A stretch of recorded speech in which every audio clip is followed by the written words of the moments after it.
I had a question in I wanted to know what the appetite was. I wanted to know. I'll break down the scripture right here. This is Proverbs 23:2.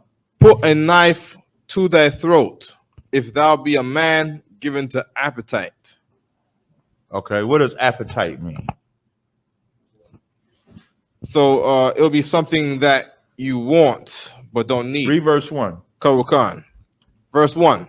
When thou sittest to eat with a ruler, when thou sittest to eat with a ruler, consider diligently what is before thee. And all right. So now what are you considering before you when you sit with a ruler? Your mannerism. How to behave. It's saying consider what is before thee. Okay. It says so, when you sit as to eat with a ruler, consider diligently what is before thee. Concert. So, Paradazar, if y'all know y'all gonna talk, just go get the mic, man. I say this every week. Salakia, sir.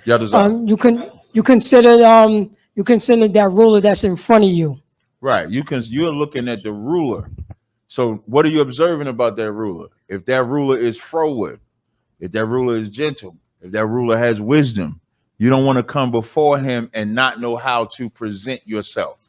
Just think, if you come before Commander General YAHANNA, you consider you're coming in front of Commander General YAHANNA. So there's a certain way you're going to speak to him. There's a certain way you're going to conversate with him.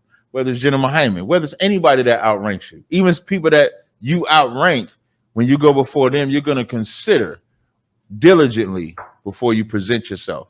You with me so far, right? Read the next verse. And put a knife to thy throat, if thou be a man given to appetite. Now, what does that mean? So now the metaphor is you putting a knife to your throat, if thou be a man given to appetite. What could that mean? You want to eat all of the food that he will get? You right with eat all the food, but what food? The food that's presented to the table, but probably not pointed to you. Okay, but what does that mean? You know, overstep your boundaries. Okay, you're saying it right, but do you think this is talking about food? It's not talking about food. Okay, so what is it talking about? I'm not sure. Sir. Okay, no problem. Paradazar. Salakia, sir. Just watch your tongue and watch what you say at the table. No, Yatazar.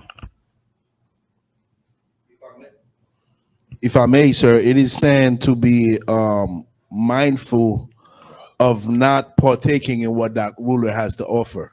Of not wanting what the ruler has.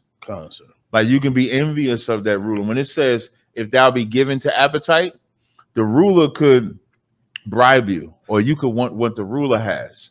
That's what it means. You want to feed yourself. Remember, it says, consider diligently what is before thee. This is the ruler.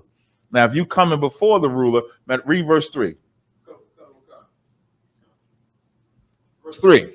Be not desirous of his dainties. So now, what's his dainties? His gifts. Thank you. There you go. Nice word. His gifts.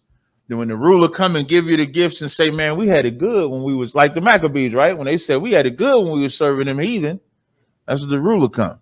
You don't want to go back, man, sit in the best seat. Matthew, the 23rd chapter, they were sitting in the upper coat room, broad and phylacteries, all thanks to the Romans that they was under. So now imagine you go before them. Judas is an example.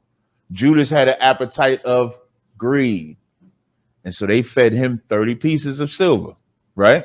And for them 30 pieces of silver, it was better for him to put a knife to his neck than to take that 30 pieces of silver, because then he sets up Christ. So what this verse is saying, before you go before that ruler, understand that ruler will twist you.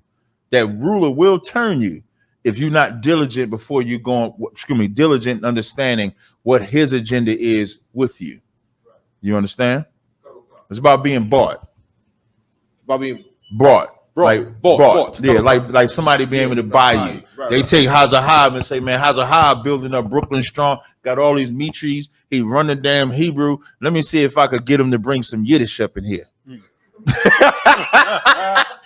So we could be Shalashalumi or whatever the hell they saying, that bull crap. That's what that would mean. All right. All right, no sweat.